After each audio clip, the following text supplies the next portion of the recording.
নির্মাণ উপকরণের সবচেয়ে বড় উপাদান রড। সেই রডের চাহিদা প্রায় অর্ধেকে নেমে এসেছে। গেল বছরের শেষের দিকে রড শিল্পের কয়েকটা সংগঠন যৌথভাবে সংবাদ সম্মেলন করেছিল এবং তারা সংবাদ সম্মেলনে জানিয়েছিল তাদের চাহিদা 50% নেমে গেছে। এর ফলে 4-5 মাসে রডের চাহিদা আরও কমে গেছে। একইভাবে চাহিদা কমেছে সিমেন্ট, ইট সহ অন্যান্য উপকরণের। চাহিদা কমে যাওয়ার কারণে কিছু কিছু পণ্যের দাম কমিয়ে দিয়েছে সংশ্লিষ্ট লিঙ্কেজ শিল্প প্রতিষ্ঠানগুলো, কিন্তু তারপরেও পরিস্থিতির কোনো পরিবর্তন হয়নি, যার ফলশ্রুতিতে অনেকগুলো লিঙ্কেজ শিল্প প্রতিষ্ঠান তাদের পণ্যের উৎপাদন কমিয়ে দিয়েছেন। কোনো কোনো প্রতিষ্ঠান 3 শিফটের উৎপাদন 2 শিফটে নামিয়ে এনেছেন, আবার কেউ সেটাকে 1 শিফটে নামিয়ে এনেছেন। উৎপাদন কমানোর কারণে স্বাভাবিকভাবেই কর্মসংস্থান সংকুচিত হয়ে পড়েছে। অনেক লোকবলও ছাঁটাই হচ্ছে। এক কথায় বলতে গেলে বৈষম্যমূলক ড্যাপ এবং ইমারত বিধিমালার ফাঁড় সংক্রান্ত সমস্যা এবং সরকারি বেসরকারি অবকাঠামোগত প্রকল্পের গতি কমে যাওয়াতে আবাসন শিল্প ও সংশ্লিষ্ট লিঙ্কেজ ইন্ডাস্ট্রিতে মারাত্মক স্থবিরতা বিরাজ করছে। প্রিয় সাংবাদিক বন্ধুরা, আমাদের প্রিয় মাতৃভূমি জনসংখ্যার তুলনায় অনেক ছোট, আর ঢাকা বিশ্বের জনবহুল একটি মেগা সিটি। অল্প জায়গায় বেশি পরিমাণ লোকের আবাসনের ব্যবস্থা আমাদের করতে হচ্ছে বাস্তবতার কারণে। আমাদের নানা সীমাবদ্ধতা রয়েছে জমি কম থাকার কারণে। সব কিছু বিবেচনা করে এই সেক্টরের বিশেষজ্ঞগণ ও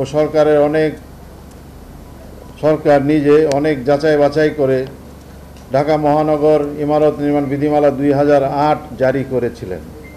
বিগত স্বৈরাচারী সরকারের মদতপুষ্ট একটি স্বার্থান্বেষী মহলকে খুশি করতে কতিপয় অসাধু কর্মকর্তা একটি সুন্দর ও সময় উপযোগী ঢাকা মহানগর ইমারত নির্মাণ বিধিমালা 2008-কে উপেক্ষা করে এবং মাস্টার প্ল্যান 2010-কে অন্যায়ভাবে রহিত করে 2008-এর ফাঁড়ের যে মান ছিল সেটাকে কমিয়ে দিয়েছে। সৃষ্টি করা হয়েছে নগরবাসীর মধ্যে ভবন নির্মাণের ক্ষেত্রে চরম বৈষম্য। এরপর থেকেই আমাদের প্রিয় রাজধানী সহ বড় শহরগুলোতে উন্নয়নের একটি ধস নেমেছে। স্থবির হয়ে গেছে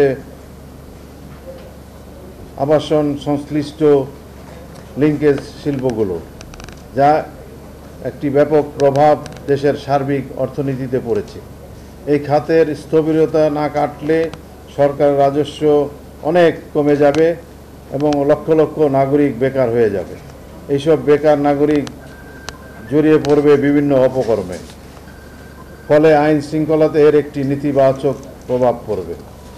প্রিয় সাংবাদিক বন্ধুরা, আবাসন শিল্প ও লিঙ্কেজ ইন্ডাস্ট্রিগুলোতে ভ্যাট ট্যাক্সজনিত নানা ধরনের সমস্যা রয়েছে। সামনে আমাদের জাতীয় বাজেট ঘোষণা হবে। আমরা সহ বিভিন্ন সংগঠনের পক্ষ থেকে যার যার মতো করে আমরা দাবি সরকারের কাছে পেশ করেছি। আসন্ন জাতীয় বাজেটে এই সবগুলো সংগঠনের যে বাজেট সংক্রান্ত যে দাবিগুলো যেন সরকার সমাধান করে এবং পূরণ করে, আমরা সরকারের কাছে তাই দাবি জানাই। আমরা চাই একটি বাস্তবধর্মী, জনবান্ধব ও ব্যবসা বান্ধব বাজেট, যাতে বর্তমান অন্তর্বর্তীকালীন সরকার জনগণকে উপহার দেন। বিনিয়োগ বৃদ্ধি, কর্মসংস্থানের সুযোগ তৈরিতে বাজেট যাতে ভূমিকা রাখতে পারে সেদিকে সরকারকে নজর দিতে হবে। প্রিয় সাংবাদিক বন্ধুরা, বৈষম্যমূলক ও ত্রুটিপূর্ণ ড্যাব নিয়ে ভূমির মালিক, আবাসন ব্যবসায়ী এবং লিঙ্কেজ শিল্পগুলোর বিনিয়োগকারীদের মধ্যেও চরম অসন্তোষ রয়েছে। জমির মালিকের পাশাপাশি ফ্ল্যাট ক্রেতাদের মধ্যেও ক্ষোভ বৃদ্ধি পেয়েছে। অর্থনীতিতে গতিশীলতা আনার জন্য অবশ্যই আবাসন শিল্প সংশ্লিষ্ট লিঙ্কেজ ইন্ডাস্ট্রির স্থবিরতা হতে অতি দ্রুত উত্তরণ ঘটাতে হবে। আমাদের আবাসন শিল্পের সাথে সংশ্লিষ্ট সবাই মিলেই আমাদের এই 15% জিডিপিতে অবদান। তো তারা যদি কমে যায় তাহলে স্বাভাবিকভাবেই জিডিপিতেও যে আমাদের যে পার্সেন্টেজ কমে আসবে দিন দিন।